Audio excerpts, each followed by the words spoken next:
Second session is a panelist hosted by Christy Wang. Let me introduce Christy first. Christy is our value board member in Chinese Institute of Engineers SF chapter. She is the founding partner at Renera Venture and co-founded an orthopedic surgical robot company. And she is also a mentor for Stanford University Technology Innovation. So let's welcome Christy to be on stage.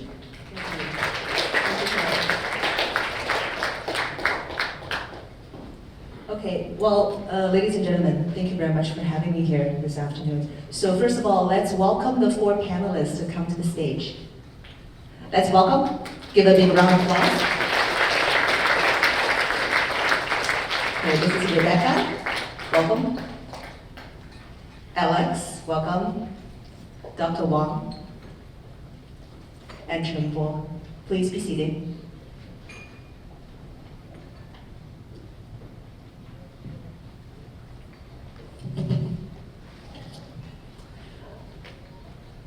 Okay, so we have a full house here today, and thank you for coming here to spend the time with our audience. And this is session 2. So obviously session 1 was very, very instructive, right? And for session 2, it's a little bit different. So we're talking about the application side of artificial intelligence. So we are honored to have 4 different founders and CEOs of companies, and all of them are AI application in vertical lines. So let me give a short introduction of each one of you, and then we'll start, and then you can introduce yourself a little more and your company, okay? So starting from there, we have Dr. Wang, Haohong. He's the general manager of TCL Research America. TCL, I think most of our people already know that, right? TCL is the leader in consumer electronics and display technology. And it holds the 2nd position globally in the TV and display business, and the 4th position in the US mobile phone business. Let's welcome Dr. Wang. My name is Haohong Wang. I'm the General Manager of TCL Research America. As you have seen our products in all the retailer channels, for example, Best Buy, Walmart, or Costco. Right? So we have a good presence. We have a 15% of shares of the US, and we ship 35 million TVs every year globally. So in this panel, we will talk about our latest development using AI technology to enhance our TV experiences for our audiences. Thank you. Thank you. Well, welcome. Okay, next we have Alex Young. And Alex is a young founder and CEO of Bricks Labs. How many years have you graduated from college? Oh, already 10 years. 10 years, well, still young. Oh, yes. Okay, so Alex graduated from University of California, Irvine, and his company, Bricks Labs, has revolutionized remote hiring, supporting over 50 companies and around 1,000 engineers worldwide. So Alex, can you give a little bit introduction of yourself? Yes, thanks, Christina. Just for correcting number, most of the number already serving 100 companies and over 100,000 engineers globally. So my name is Alex Young, founder of Bricks Labs. So we're a global platform to help companies hire and manage distributed tech resources. So, but the different from most of the platform, we're not only providing company the connection with over 100,000 engineers, but we also fully trained the virtual HR agent to help company to facilitating the interview, generating the interview process, so company can interview thousands of candidates at the same time and pick up the top of the top, rather than just look like 50 resumes and find one to fit in the job. Yeah. Well, I can speak for it because I'm actually using this service right now. Okay. Yes. Thank you, Alex. Okay, next we have Rebecca Ye, and she's the founder and CEO of Kairos AI. Well, thank you for being here. And Rebecca was a founding member of Google's Cloud, and she graduated from University of British Columbia. So are you Canadian? I'm both Canadian and American. And me too. Yeah, okay, please, introduce yourself. Yeah. Well, thanks, Christy and CIE for inviting me here. Thanks everyone for joining me. So I often tell people I was made in Hangzhou, assembled in Canada, and exported to the US. So when I came here, it's obviously the lure of Silicon Valley. When I joined Google, it was a few thousand people, and we ended up launching Google Cloud, it was 20 people. So it started with Google App Engine, Computer Engine. I appreciate what Kristen was saying, all the problems that we were dealing with. But along the way, just a lot of AI, neural network. That was the world I lived in. After I left Google, I started the first company in big data AI, working with enterprise companies like big financial institutions and pharmaceutical companies.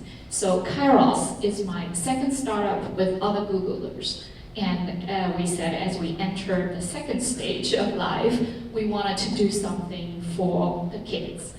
We are currently very focused on using AI and the best educators to solve the problem of this ever-demanding job prospect in this day and age. But also we recognize the educator resources are in scarcity. So how to leverage AI to really help both the students as well as alleviate some of the inefficiency in the education system. So that's why we are here for. Thank you, Rebecca. And I think this is very encouraging because in our audience, we actually have some high schoolers today as well, I believe. Okay, so last but not least, let me see a show of hands. How many people are using WeChat right now? Well, it seems that like nobody's not using that, right? Okay, so last but not least, this is Chen Bo. Chen Bo was the former director of artificial intelligence technology at WeChat. And she is also recognized as a top expert by the Chinese Association for Artificial Intelligence, CAAI. So Chen Bo, can you introduce yourself? Hello everyone, very nice to meet you, Elizabeth. My name is Jennifer. I just moved here for the American. In the last about a decade, I work at WeChat for some AI features. For example, a video account. I'm in charge of some recommendations and the voice intelligence and so on. Many AI features is developed by my team. In the traditional, the WeChat and the Facebook, I think it is traditional social style. I think the AI era, many things will be changed, and your social style and self-impression maybe will change. So I built a startup to explore a new way to how to make the relationship to deep and have to the celebration will be better. Yes, this is my mission, our mission. So I keep here. Okay, wonderful. Thank you. Thank you for being here. Okay, so just now I think every one of you has already introduced yourself a little bit, and you also touched a little bit about your company. So maybe we can talk a little bit more about the product of your company that is actually involving AI. So who wants to start?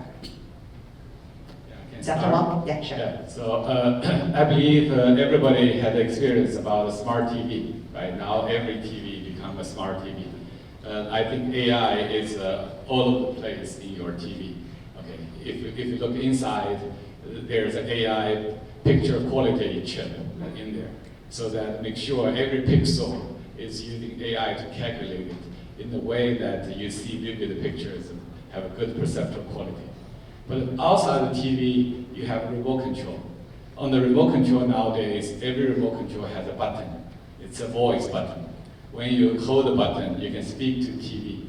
TV will respond to your questions, or you say, hey, what's the hottest film? They will recommend the content to you, right? So, so these are I think this is the everyday life people experience on TV. Okay. Like many TV manufacturers, okay, TCL, like Samsung, like LG, TCL, follow the trending that transform the company from a hardware manufacturer to a service provider. So last year we announced our streaming services called TCL TV Plus. Okay. So being a service provider, so we are like to using AI technology, explore this capability, the Gen AI, for the filmmaking process. So that today I would like to share with you a trailer of our latest AIGC film called The Next Stop Paris. If I can see the video here. Sure. Okay, so let's play the video clip number 1 of Dr. Wang. Yeah, so Let's watch the video first. Okay, here we go.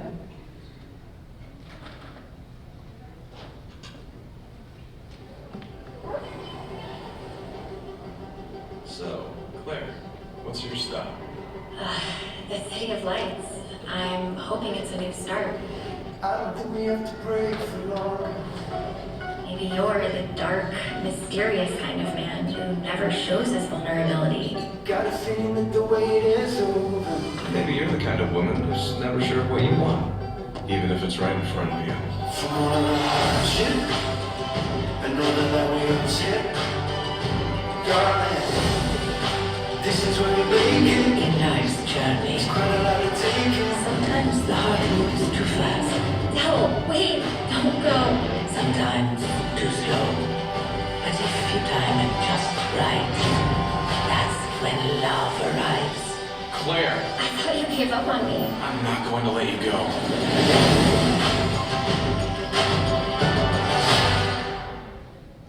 Very nice. Well, thank you. Thank you for sharing with us.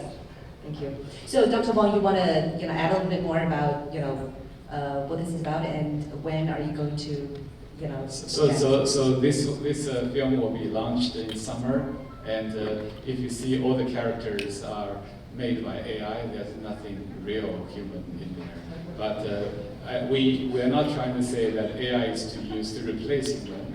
Okay, the script is written by human, and the voice is made by the human voice. It's a good experiment to see whether this AI process is able to basically speed up the filmmaking process and also lower the cost for making the film. Okay, wonderful. Thank you, Dr. Wang. Okay, Alex, want to chime in? yeah, so at Briggs, we use actually a lot of AI technology, but I think the remote hiring will be the industry will apply a lot of large language model in the future. Because when we're hiring, for most of the hiring manager, the pain point is will receive a lot of resume. For remote hiring, you will double the net mark because you will receive the resume from all over the world. The schools, the company's name is hard to recognize. And also the resume probably 10 times the offline hiring, and no one has the patience to look through the detail, but we all want the best of the best talents over thousands of candidates. So we're creating the AI agent to replace traditional human HR's work, to review every resume, to look through all the details, to highlight the strength of the candidates, and we also use the AI to actually generating the whole interview process. In the software engineering industry, we can pick up, assemble 90 minutes to 3 hours code interviews among 2,000 code tests and behavior questions, and coordinating this interview automatically, so the company don't have to look through the resume. They can just wait in there, and the AI will process thousands of the candidates and pick up the top 1% and assign to the company to interview them. And I believe this process will be widely applied in the future, because for all the company, we want the team with the mission, passion, cultural alignment, and the best expertise rather than the resume we can see from the heights. Wonderful. Thank you. Thank you for sharing. All right, unlike the movie trailer, we're not trying to replace all the teachers, first of all. Neither we wanted to replace all our students.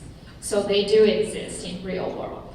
But where AI can really make a very incremental productivity tools or very personalized education, I think is the mission behind it. So from a feature standpoint, if you think about a student's life, it's very difficult to talk about AI without the premise of big data, right? So what big data will bring to our students is you have a very precise measure of your benchmark. Where do you begin? Where is my starting point? So on our platform, first of all, after all the assessment, We look at the students' strengths and weaknesses, but much more important than that, we look at hundreds and hundreds and thousands of college students. We say, well, where are you? Where did you come from? Where are you going? So first of all, give a coordinates in precision where the student's journey begins. After that, what do you need to do? So AI is actually really good with planning. So students need to have a plan and not just say, well, I need to study X, Y, Z, but also your personal quality development. What are extracurricular you should do? Do you take more sports? Do you take more research? Do you do more community services? But all that is in your personalized plan. Now, of course, as a teenager, it's easy to talk about the plan, but it's actually much harder to do it, to implement it.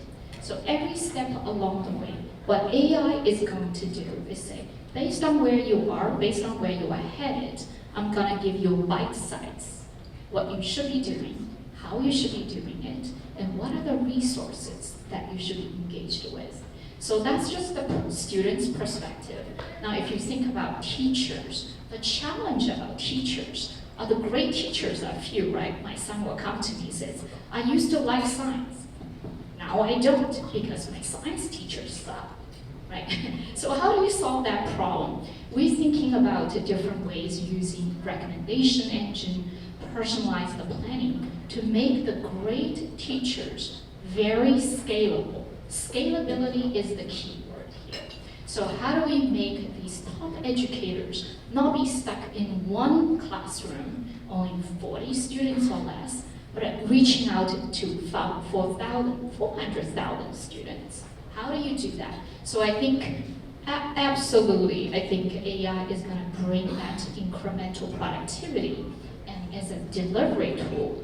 So they can manage by exception and they can scale. So that's the key to solve the problem here. Great, thank you. Thank you for sharing. Okay, so you want to share? Okay, so let's play the video. Okay, so let's play the video from Chenpo. Yeah, so Chenpo also brings a video that you wanted to share.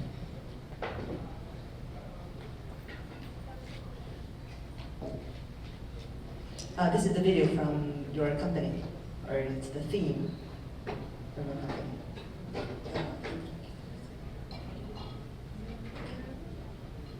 Maybe you can talk a little bit about the company that you're doing right now. Yes. While we're searching for that.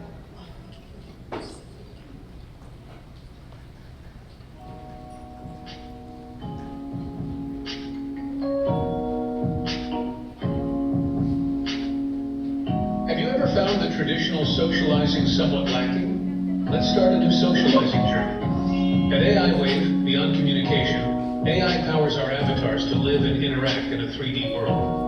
Every wave, high five, and toast makes socializing warmer with visual connections. Here, we're not stuck as our real selves.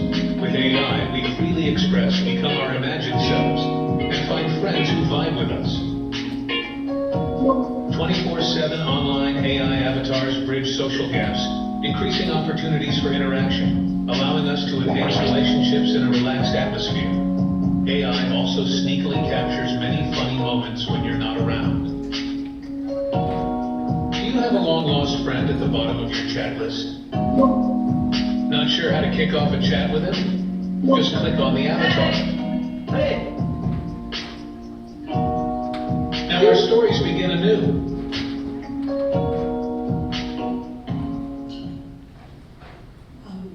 Thank you. So the AI technology, our project, we focused on two aspects. One, the first is how to use the AI technology to improve the self-impression. For example, because the different users, the different skills, they have many gaps. For example, I'm not very beautiful. I can't sing the beautiful things, and I'm not very famous. But if you can use the AI, you can get better to self-impression. And the second, we are focused for how to improve the social quality. Yes, do you know in the traditional social platform, it just the relationship from interaction, the people's just changing and the message, and it's a little boring and a little limited. So I want to enhance the social experience interactions. And for example, if your girlfriend is angry in the traditional platform, just say, "Oh, I'm sorry, but the girl maybe they don't want to forgive you." So if you are projection, maybe you can give her digital rooms, many flowers, and give some gift. And another example, maybe you often have no topic with your parent, your father, mother. You don't know how to talk with them because you often have common topic with them. But in our project, you can often go to the father's room to help him for the water, the gathering, and give some the birthday gifts. And help them to clean their rooms. So you can very deep connect with your friends, your family, and other relationships. So the second way I use the AI to improve the social equality. So that's all. Thank you. Thank you. Well, I also wanted to speak for what just now, in particular, Rebecca said about planning part, and as well as the replacement. Is AI truly replacing people, human beings? So in my industry, basically it's the orthopedics, and I know that just now there was a doctor who was asking about the medical imaging question. So we are exactly doing that. So we are actually automating part of the surgery. Originally, the surgeons are doing that manually for 40 to 60 different passes, and for 15 to 35 minutes. Okay, very fatiguing, and right now we can help them, complete the whole part under 3 minutes automatically by the AI. And in terms of surgical planning part, it is also based on AI. And the truth is, if we have 30 to 50 patients' data for several levels on the spine, and then it's sufficient and it's very effective data to begin with already. Yeah, so we're not really truly replacing surgeons here. We're actually doing the things that surgeons don't want to do, and so fatiguing, so time consuming, and also the things that doctors cannot do. Yeah, so that's what we're doing here, I guess, right? So it's kind of a consensus here. Okay, so next, wanted to see, what kind of true value, because just now we touched a little bit on the value part, but we wanted to dig deeper into, the value that AI brings into your vertical industry. So who wants to start? Oh, okay, Alex. Sure, I can start first. So, for me, AI will bring substantial change on the HR industry. Because if we really think through the process of HR, this engages with a lot of knowledge. Even for the most simplified process, like if you want to hire someone, that will engage into domain knowledge, the salary, market salary, pricing part, negotiation, sometimes like compliance and non-compliance, legals. So easily for a very simple job, that will engage a lot of different roles, because no one human can understand so many knowledge at the same time. So we get a recruiter, we get a HR VP, we get a compliance manager, we get a hiring manager, and a simple task need to be completed by multiple roles. And that's not very efficient. But with AI agent, with large language model, we can combine traditional 5 to 6 roles into one role, the agent. We can fit in the salary data from all different companies to making the agent the salary expert. We can fit in the state's labor law and the employee handbook. We make it to compliance manager. We can fit in the knowledge graph to make it to domain expert. So we can eventually train one super HR agent that could handle literally all the knowledge and facilitating the HR behavior from A to Z. So from my perspective, in the future, the HR department will be heavily reduced, co-piloted by AI, and the people only need to controlling the requirement to deliver whatever the people really want and control the result, and the AI can pretty much complete all the middle part, and that will give another chance for the whole HR SaaS industry, because today all the SaaS is being designed for human. And if we see in the future AI can overperform human in the HR industry, then we should not focus on developing this like existing workflow and fit human in the loop, but we should to focus on how we can providing a powerful tool for AI, how we can providing a widget, like the interview widget, the note widget, that could be communicated directly with large language models, so the AI can pulling out this piece of like weapons put together to building the solution on different scenario. And soon enough, I believe we will see AI-powered HR department that's fully self-automate and pretty much like the HR workers will be reduced a lot with the impact of AI. You're talking about a huge improvement in efficiency. Yeah. And productivity, basically. Yeah, pretty much. Good, okay. Yeah, I think that is actually very effective in your industry, but I'm pretty sure that there are a lot of industries that is not effective, and sometimes probably not applicable. There is one company, actually one of my good friends, he used to go there. It's AI-based company for the diagnosis of schizophrenic. So think about this field. Okay, the algorithm and all of the AI engineers are excellent engineers in AI, and the, the deep learning part and everything is so good, the top in the country. However, the criteria to diagnose schizophrenic disease are very blurry. So that is a huge problem. Yeah, so I can see that, in some fields, it's kind of impossible at this stage. Yeah, okay, so yeah, let's listen to what Rebecca is going to say. What about in your industry, the value at this point? Sure. I think AI is going to bring a lot of long tail value, but let me just give 2 examples so you can actually connect the dots. So first of all, I don't worry about content. I think content is a dime dozen. It's everywhere. We're drowning in content, right? So the student doesn't have a challenge to access content, but it's rather the content delivery. So how do you make choices, right? And which means it has to be very personal, contextual based. And for example, I can spend time to learn an AP chemistry, or I can spend my time to do a research, or I can do volunteer work. What do I do? So our young students are faced with too much information, too much content, and what do I do? So I think that's the thing, bringing that personal context using AI to help them make the right choice at the right time is super critical. Number 2, I think the contextual, meaning that we track the history of the development, then we try to project forward into the future. Now, I don't think GPT alone can do it, because GPT is a horizontal. You ask a question, then you get an answer. Now, of course, depending on how smart you are asking the question. But a very subtle point that people don't recognize is that if you combine your proprietary information, your proprietary history, your own trajectory, my trajectory is different from Wolf or from Alex.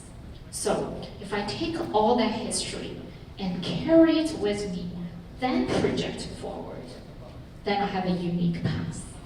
So this is something actually pretty subtle. I think if you're able to use the historical data and use the GPT's power, then project forward that's unique for you. That's pretty powerful. I would just give 2 examples. Okay, very good, thank you. I think you're talking about the customization for each student, right? Yeah. In Chinese, 度身订造, right? Okay, now what about Jimbo? Yeah. In our vertical industry, I think the AI technology will bring the huge change. Why? Do you know the biggest company in the world, most for the social company, Facebook, Instagram, Haohong, TikTok. Yeah.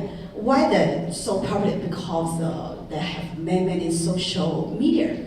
They're produced by common users that can produce from the reality life. Their lifestyle is very different and the ability is very high. So, but the generator, when the generator come in, many content generated by AI. I think beyond the AI technology, maybe some content better than the human, the common users generate. So many social media content generated by the AI and the related and the virtual content will little different. So I think the people for the social media needs will change, because why you very want to see the social media, because you worry you missed everything, you missed the friends, missed information. But when AI come in, some content you can do by yourself. If you miss some information, you can ask your AI. So I think the social media style maybe change everything. And another side for my vertical industry is the relationship in the social media. Because in the past years, some influences, some QR is very popular for the users. Because the QR and influence that can some ability is the users come to that. But if you use AI, you can do many things, and the influences ability is not very popular. So relationship between the QR and the fans, I think that will change. But I don't know how to do that, how to do direction, how to in the future. So maybe it is very, very good to explore it for the next social media, next step, how to relationship to interact with each other. So this is my opinion. Thank you, Chunbo. You know, you actually prompt some questions from me, because just now you were talking about, you know, I'm not so beautiful, I'm not so pretty, but I wanted to generate a very pretty AI agent, right? So that you can present yourself in a very better light. But do you think that this kind of idea will actually potentially promote some fake images online? Yes. You know the information, what is the information? If the information at which people come from. For example, if I send a message, I send an image, and Chris another image, the same image, but different because it is sent by me, that is sent to Crystal. So information sent from different people, the different information is different. So you don't worry the fact it is generated AI, it is generated by the reality. Because the traditional social media style, the image, video, I think in the future, the fake and the reality, the gap will be very different. So it is the future, the different from the fake reality, different. But we don't challenge it is fake, it is the true. Maybe the style will change. We will don't worry. We will don't care. It is fake. It just made me happy. If they made me happy, give the emotion. Yeah, this is good. So I think in future, the content, if the content, whatever from the AI, whatever from your friend, if this information, if this will make me happy, make better, it is valuable. Yeah. Yeah, you are talking about the immediate emotional value that it brings, right? At some point. Good. I actually wanted to extend this question, to the audience, but before that, let's listen to Dr. Wang. Yeah, so we are representing the TV and entertainment industry, right? So as we are in everybody's lives, so I believe after the announcement of ChatGPT and Sora by OpenAI, everybody already had a strong feeling about this industry will be impacted somehow. Right? So I think these ladies already mentioned quite a lot about the production efficiency, about content creation. Right? Apparently, this is one major area that we'll talk about, and there's another area about is capability of providing more interactive experiences. Right? From the content creation point of view, actually, this AI technology actually will change the entire working process of this content creation. Okay, even from the starting point about understand what audience really want. Okay, they will go to AI will tell you, hey, this audience wants this kind of topics. Okay. Go focus on these topics. Okay, that's the starting point. Then AI will assist our human writers. I always say assist human writers, because I don't want to get the impression that AI will replace these writers in one night. I don't believe it. Okay? I believe that I agree that for UGC it is possible, but for this high-end content, I think it will take quite a long time for AI really to replace a human being. So the writer will play a very important role in ideation, create good ideas, and AI will assist to do some changes, refinement, give some reviews. So I believe this script writing process will be speed up, and then the storyboarding process, then the video production and editing. So all these processes will get this, the production efficiency will go up.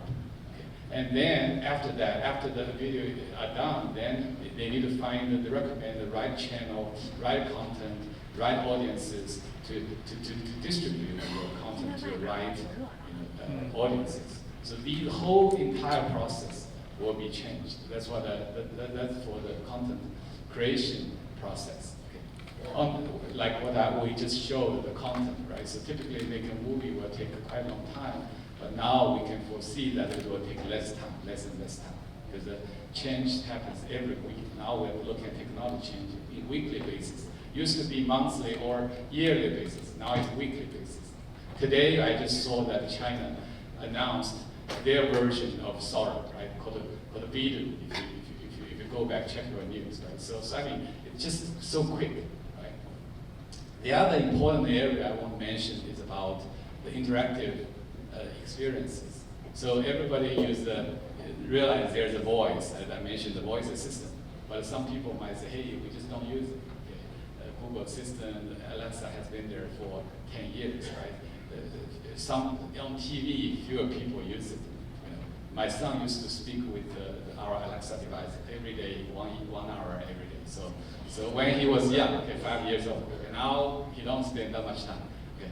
But after ChatGPT come out, these things will change.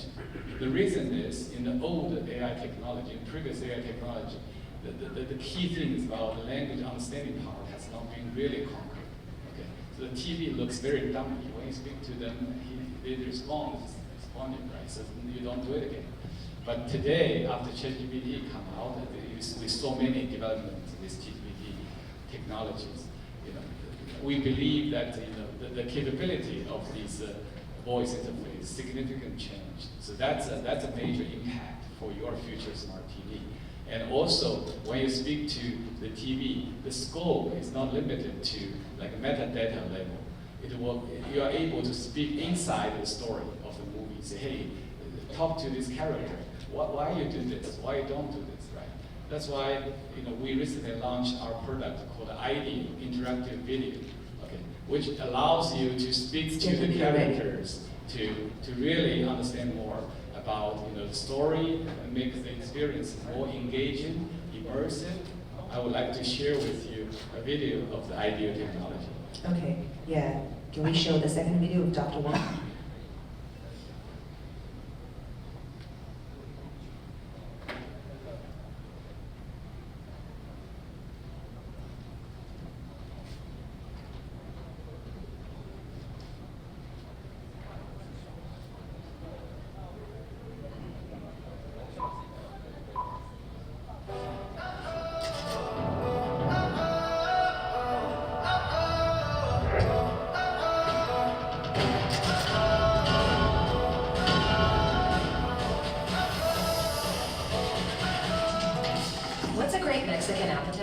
Here's a great recipe for spicy guacamole and homemade tortillas. I don't have limes. You can substitute limes with other citrus fruits like oranges or grapefruits. How did you know you were falling in love? Leah walked into my hula class like the sun breaking through the clouds.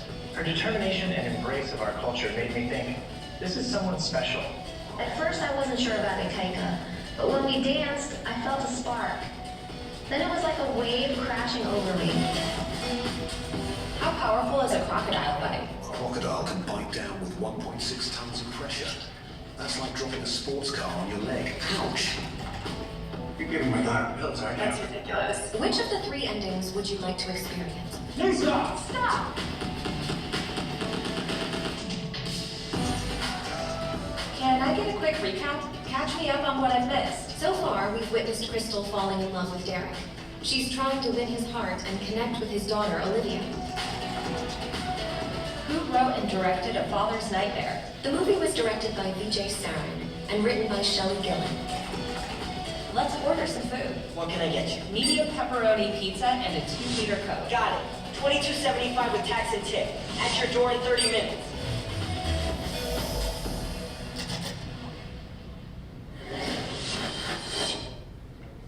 Very nice. Well, thank you. This is illuminating. So, Dr. Wang, do you want to add a little bit on that? Yeah, I think in the future, these IP characters will be all over the place. The audiences will be able to select your trustable, avatars. That as a guide or as whatever, you can ask her questions or ask her to do something for you. So I believe this is a bright future for the entertainment industry.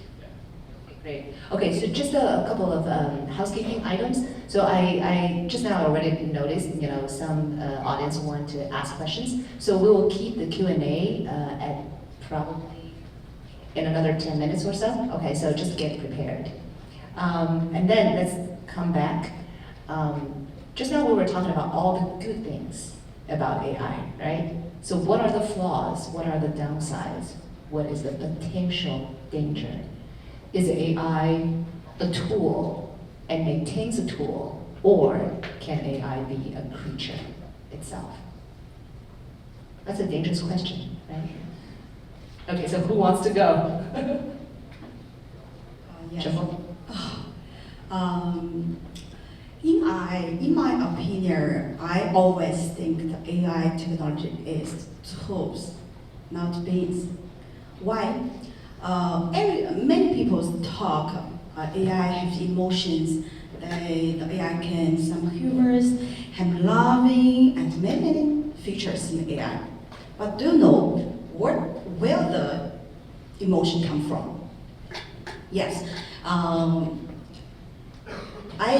In the last month, I had a little experiment. I generated many AI. Every AI is different person.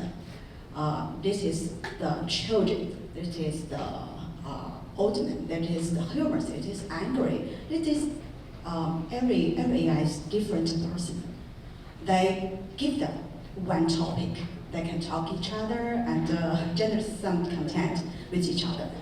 But about 10 minutes, the one opinion they committed, all of them have one opinion. So it is very different from the humans. A very simple question, we talk each other. We can talk one day, 1 month, we have different opinions. But AI, they're different person, but they often one opinion.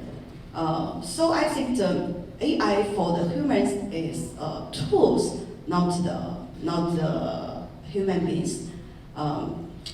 Yes, it is some opinion. So in the future, I think that when you have the AI tools, you can get better capability, you can do many boring things, and you can make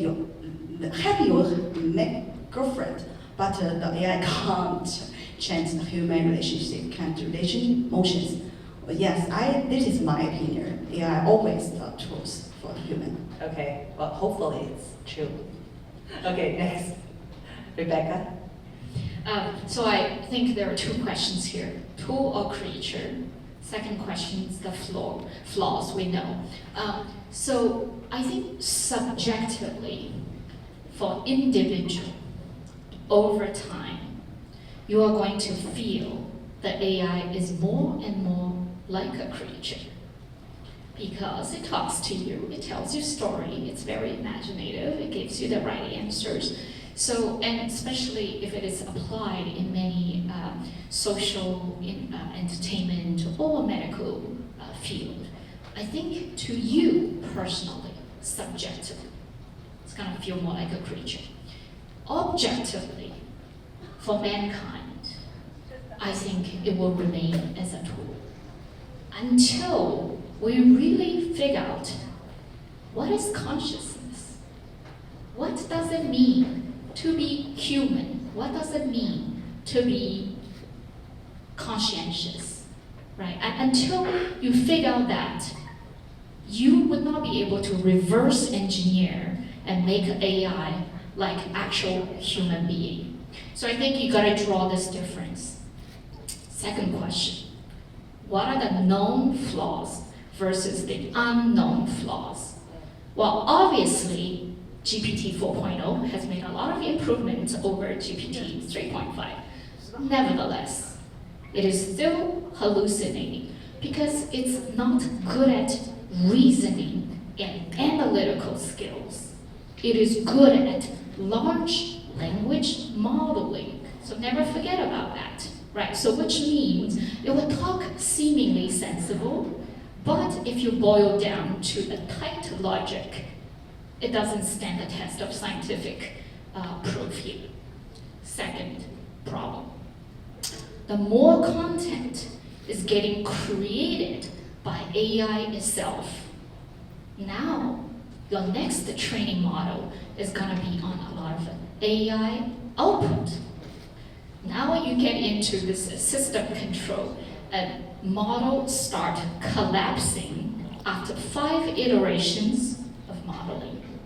So how do you deal with that problem? Right now we have the luxury because the World Wide Web content is generated by real human after real curation. Second model, third model, fourth model, more and more of these artificially created content will be there. So you get into this self-echo chamber. How do you deal with that problem? There are many more, but let's stop at these 2 first. Sure. Okay. Well, go ahead, Alex. Yeah, I pretty much agree with the speaker previous to me. AI is more of a tools instead of a creature. It will be more fun if AI is a creature, but unfortunately, it's more stands for statistic models.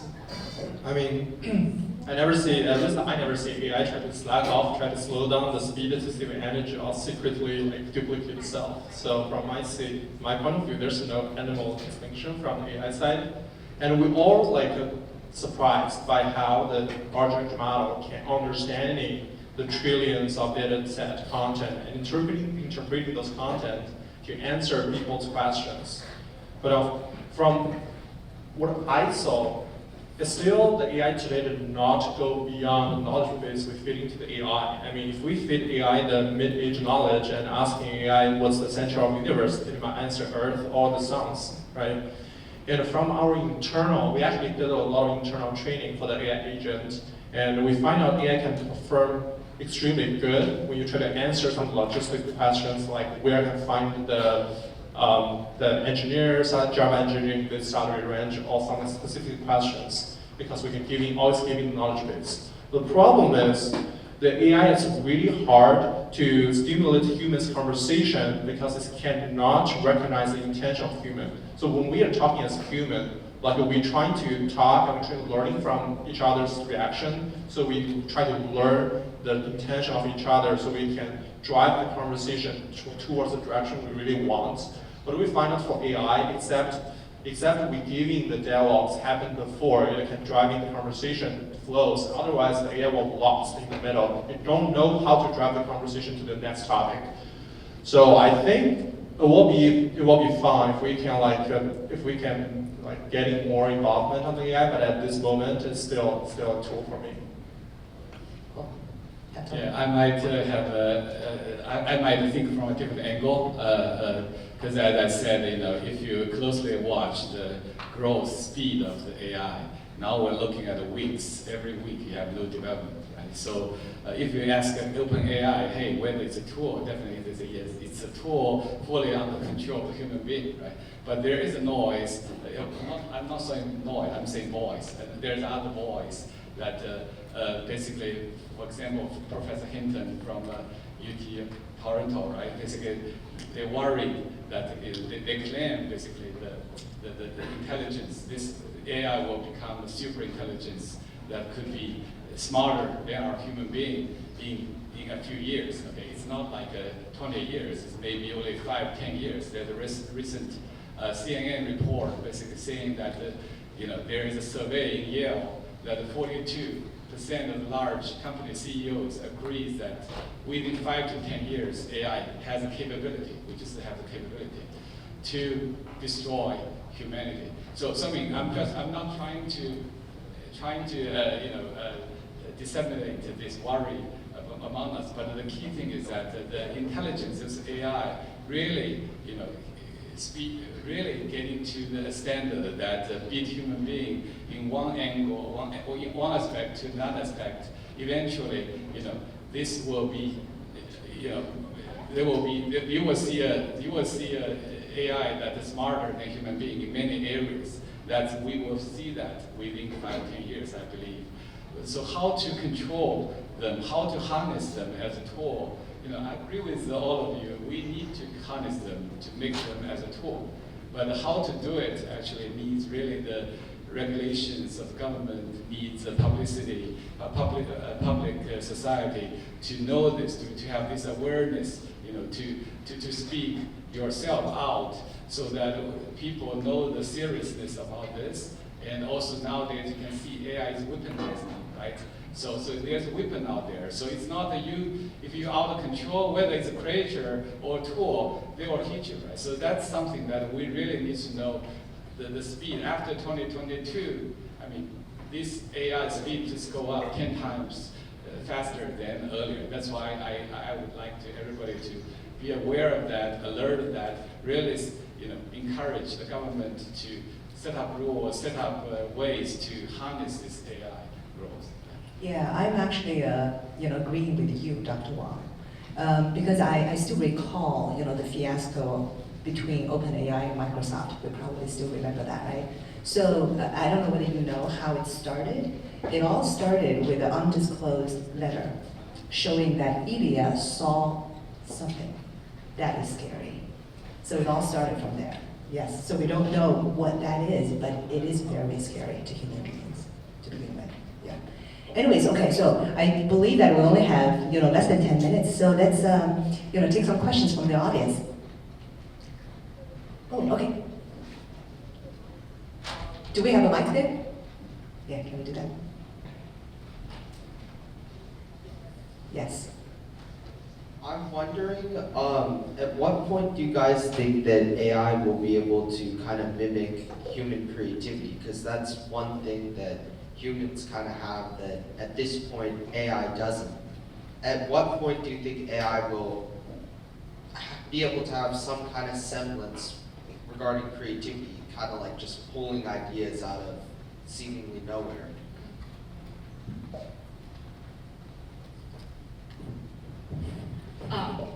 That's actually a really good question. First of all, the next generation, what they need to be equipped them with is less about knowing facts. It's more about not to have the answers, but know how to ask questions.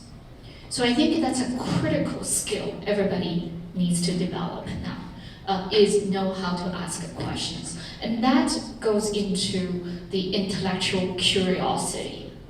And so far, GPT hasn't given us that human curiosity yet.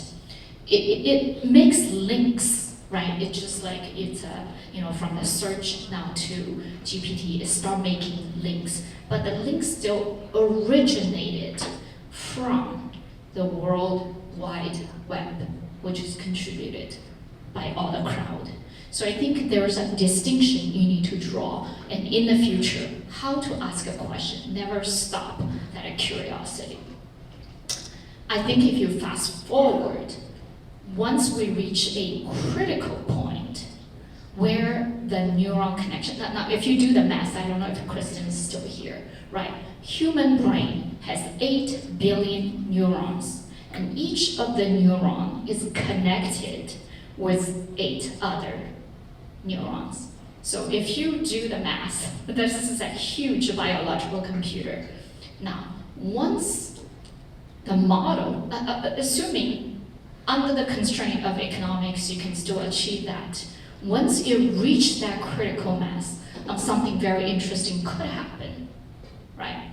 And then you have the computing power, you have all the, we're already in trillion parameters now, which means give a few more orders of magnitude, and if you are physically, economically viable, I think this is when you probably will see the tipping point start happening.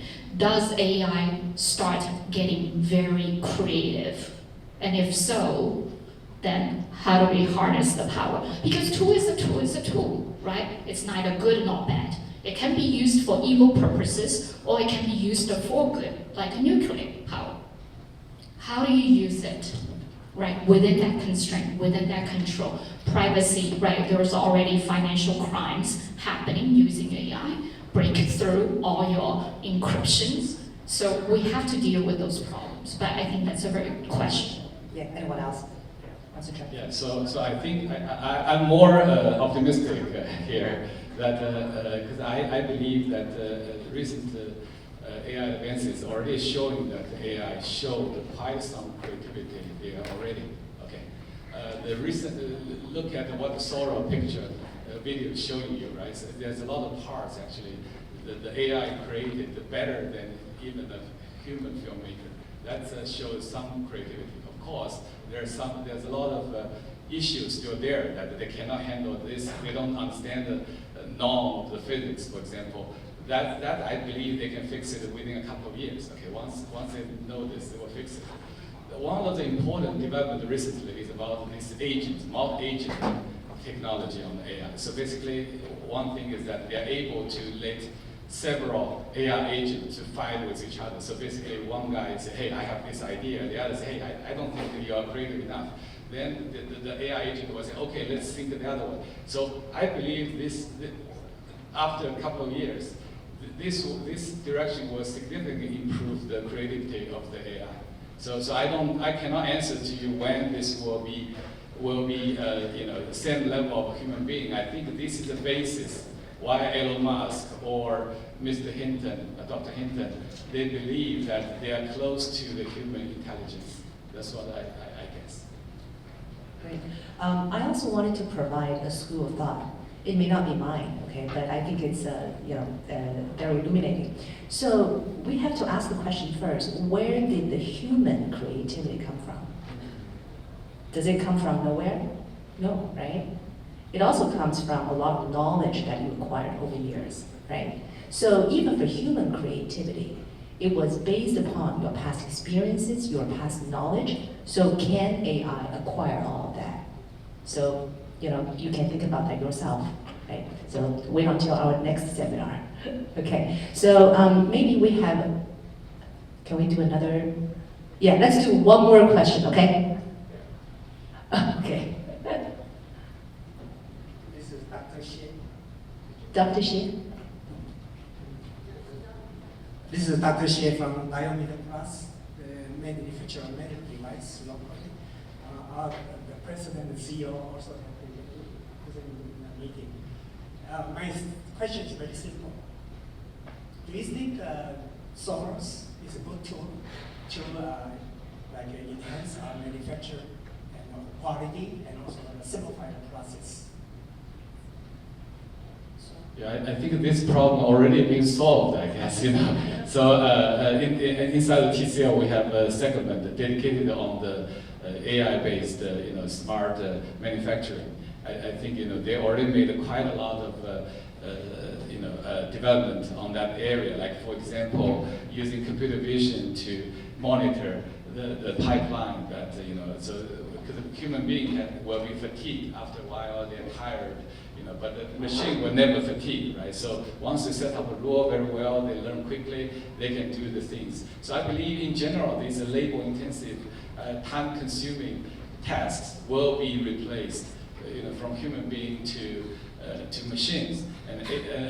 which means that which free up the human resources to more creative, more strategic, type of work, which is good benefits to our human being, I believe. Wonderful. Anyone else? I'll take the last shot. No?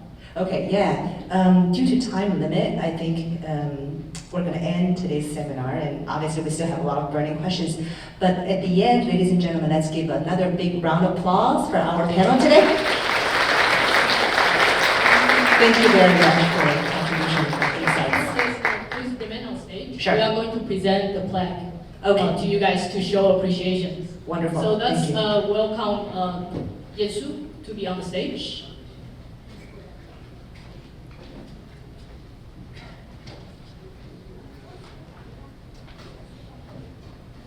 So, Dr. Haohong Wang, thank you.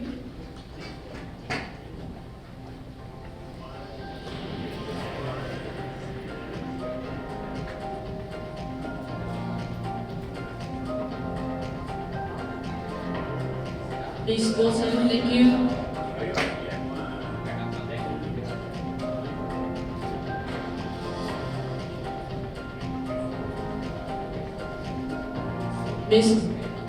Mr. Alex Yen, thank you.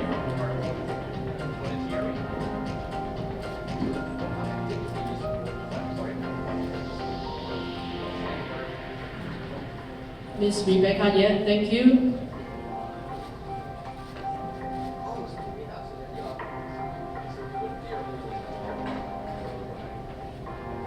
And last but not least, thank you, Christy Wang.